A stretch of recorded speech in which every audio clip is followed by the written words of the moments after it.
Hello and welcome. I am Light and this is my channel.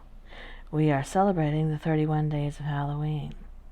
I hope you come back every day as there is new content every single day.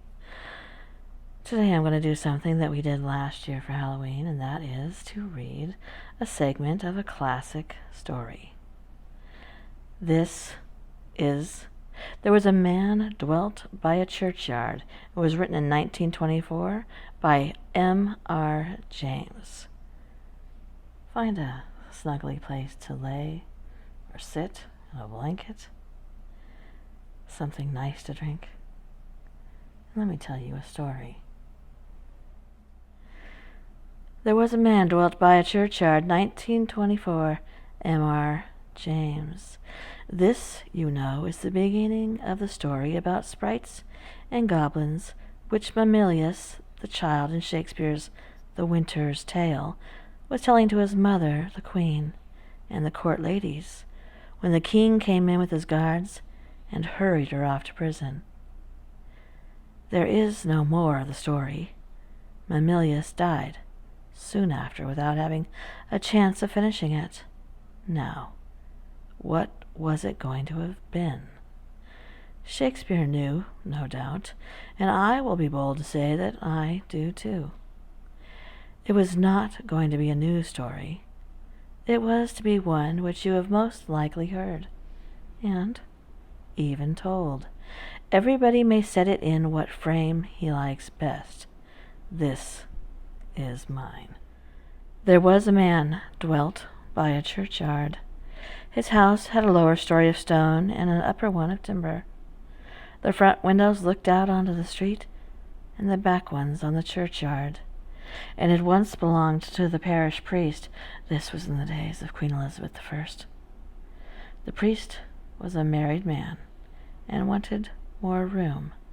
Besides, his wife disliked seeing the churchyard at night out of her bedroom window. She said she saw, but never mind what she said. Anyhow, she gave her husband no peace till he agreed to move into a larger house in the village street, and the old one was taken by John Poole, who was a widower and lived there alone. He was an elderly man who kept very much to himself, and people said he was something of a miser. It was likely very true. He was morbid in other ways, certainly. In those days it was common to bury people at night and by torchlight, and it was noticed that whenever a funeral was toward, John Poole was always at his window, either on the ground floor or upstairs, according as he could get the better view from one or the other. There came a night when an old woman was to be buried. She was fairly well-to-do, but she was not liked in the place. The usual thing was said of her, that she was no Christian, and that on such nights as Midsummer Eve and All Hallow, there came a night when an old woman was to be buried. She was fairly well-to-do, but she was not liked in this place. The usual thing was said of her, that she was no Christian, and that on such nights as Midsummer Eve and All Hallows, she was not to be found in her house.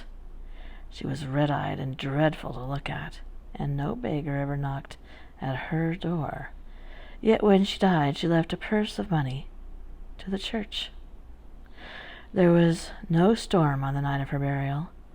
It was fair and calm, but there was some difficulty about getting men to be bearers and to carry the torches, in spite of the fact that she had left larger fees than common for such as did that work. She was buried in woolen, without a coffin. No one was there but those who were actually needed, and John Poole, watching from his window. There were difficulties getting the bearers and the men to carry torches, in spite of the fact that she had left larger fees than was common for such as did that work. She was buried in woolen, without a coffin. No one was there but those who were actually needed, and John Poole, watching from his window.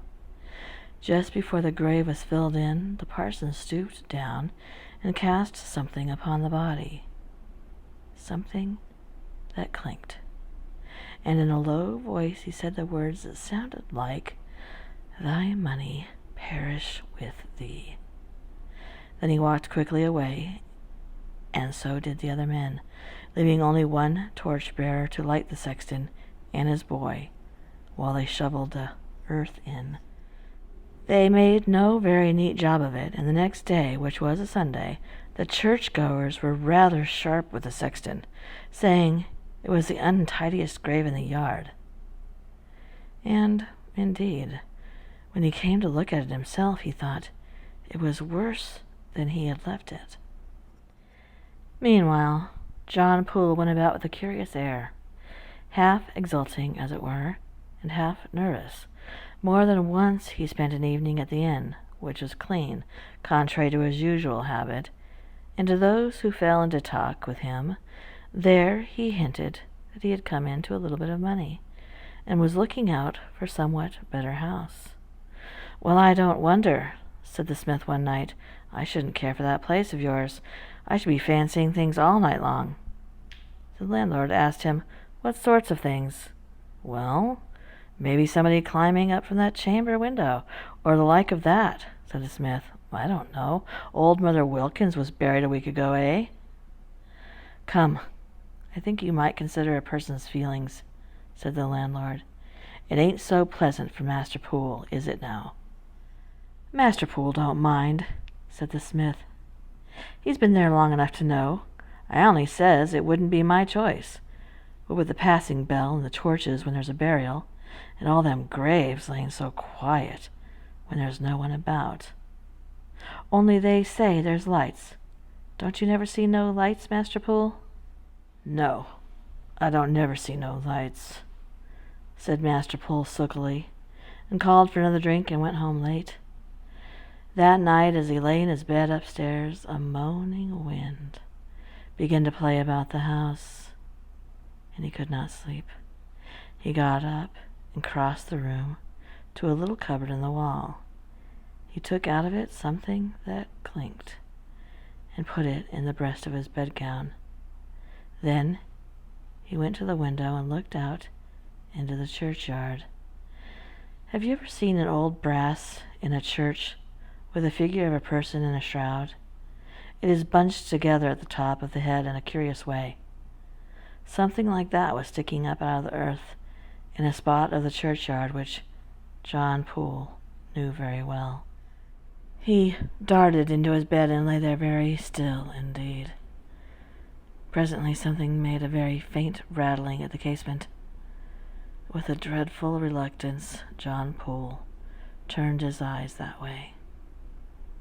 Alas, between him and the moonlight was the black outline of the curious bunched head. There was a figure in the room.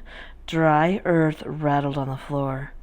A low, cracked voice said, "Where is it?" And steps went hither and thither, faltering steps, as of one walking with difficulty. It could be seen now and again, peering into corners, stooping to look under chairs. Finally, it could be heard fumbling at the doors of the cupboard in the wall, throwing them open. There was a scratching of long nails on the empty shelves. The figure whipped around, stood for an instant at the side of the bed, raised its arms, and with a hoarse scream of, "You've got it!" At this point, His Royal Highness Prince Mamilius, who would, I think, have made the story a good deal shorter than this, flung himself with a loud yell upon the youngest of the court ladies present, who responded with an equally piercing cry. He was instantly seized upon by his mother, Her Majesty Queen Hermione, who repressed an inclination to laugh, shook and slapped him very severely. Much flushed and rather inclined to cry, he was about to be sent to bed, but on the intercession of his victim, who had now recovered from the shock, he was eventually permitted to remain until his usual hour for retiring, by which time he, too, had so far recovered as to assert, in bidding good-night to the company, that he knew another story quite 3 times as dreadful as that one, and would tell it on the first opportunity that offered. Please like this video, and also, if you're not subscribed and would like to be, please do that as well. And if you would, click that bell so that you can be notified when my content goes live. And thank you for coming. Good night.